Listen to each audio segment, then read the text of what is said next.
Okay, so the scenario is you've got someone who, not necessarily a first home buyer, so it's someone just generally who is, say, renting, but wants to buy their first property. Are we talking about just the first property? Yeah, their first property, okay? Yeah. So you're renting in a place in an area that you like, but you're paying a lot of rent.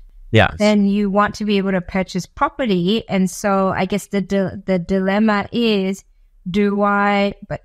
purchase property is going, where can I afford to buy as well? May not be necessarily where I like to live, right? Yeah. So it's then going, well, I'm paying a lot of rent. Do I just buy this property and then move into this other one? There's a few dilemmas there. So, okay, so I just want to set the scene for the play. And look, I mean, naturally, people would default to saying, well, rent waste. Suck it up. If their rent is higher, move to a cheaper rental place. It does not really matter. But suck it up. Go rent west because you're going to make the returns there, right? Yeah. The solution that we're going to talk about today, or the strategy that we're going to talk about today, is the best of both worlds. You'll still own an apartment and you can still go out and invest into an investment property. And you can do both at the same time by using the power of government grants. Sorry. So owning the apartment, so are we buying two properties? Are we buying?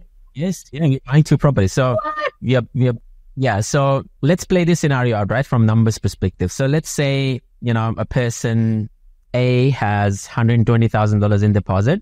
Yeah. And that is all they have. They have good servicing. So husband and wife, partners, they're living together. And so they can borrow up to $1 million, or $800,000. That's not an issue. Borrowing is not an issue, right? The place that they're living in, that is costing them $550,000 as an apartment.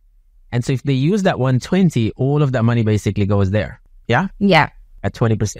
If they use the government scheme, they can use a 5% government scheme or a 2% government scheme if they're single, or the federal talking about 35% government scheme, where they can only pay 5% deposit and the rest of the deposit the government pays, and still save that deposit and use the deposit to go out and buy an investment property. Oh, okay.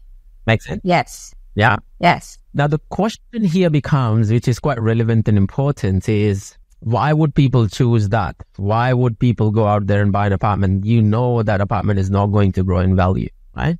But you're hitting like two birds with one stone. And so for people who don't understand the first home buyer scheme, it's important to articulate how it works. So in scenarios where you're paying 2%, 5%, government paying the deposit or balance of the deposit, government deposit schemes, what the government is doing is they're providing a bank guarantee to the bank saying, hey, this person only has 2% deposit or 5% deposit. We'll take them to 20% deposit by giving our guarantee, but we'll take a stake in the ownership of this property. And you need to only give them 80% of the loan. There is no LMI, and they are first-home buyers. And so, you will give them, say if it's a $500,000 loan, you'll give them $400,000 in loan, and they'll only give you 2% or 5% of $500,000, which is what? $25,000, right? Mm. They have $120,000. They've used $25K here, and they haven't paid any stamp duty, mind you, right? Yeah. Because, a lot of these in Victoria where you keep it below 600, you don't pay any stamp duty. Yeah.